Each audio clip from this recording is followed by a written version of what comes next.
السلام علیکم ناظرین۔ ایک شخص نے حضرت امام جعفر صادق اللہ و رضوان علیہ سے جسمانی کمزوری کی شکایت کی۔ امام نے فرمایا دودھ پیا کرو۔ اس نے کہا دودھ تو پیتا تھا مگر اس نے نقصان کیا۔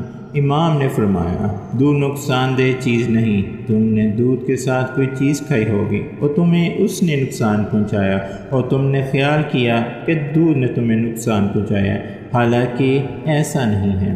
میڈیکل سائنس کی ریسرچ کے مطابق دودھ ایک مکمل غذا ہے، جسمانی کمزوری دور کرتا ہے، صحت کے لیے بے ضرر اور انتہائی فائدہ مند ہے۔ اس میں کیلشیم ہے، protein, vitamin A, B 12، amino acid, fibre, sodium, دیگر خصوصیات شامل ہیں جو جسم کو توانائی بخشنے میں اہم کردار ادا کرتی ہیں۔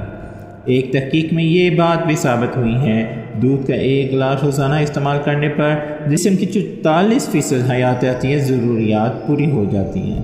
گائے کا دودھ ہضم ہے، جسم کو صحت مند رکھتا ہے، چہرے کا رنگ نکھارتا ہے، دماغ کو طاقت دیتا ہے، ایک مقوی قلب بھی ہے، مولد خون بھی ہے، آنکھوں کی بینائی کو تیز کرتا ہے۔ طبی ماہرین کا کہنا ہے دودھ صحت کے لیے فائدہ مند ہے، لیکن اسے بعض دوسری چیزوں کے ساتھ ملا کر استعمال نہیں کرنا چاہیے کیونکہ اس سے نقصان کا اندیشہ ہے۔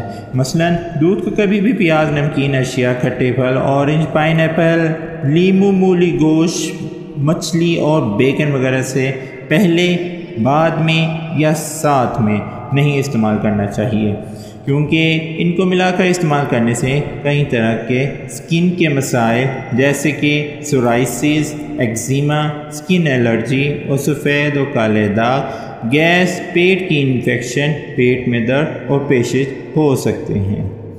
احتیاط کیجیے، دودھ کو ضرور استعمال کریں، لیکن جن اشیاء کے ساتھ اس کو منع کیا گیا ہے ان کے ساتھ اس کا استعمال سے گریز کریں۔ اللہ آپ کو اور ہم سب کو صحت مند زندگی عطا فرمائے، آمین۔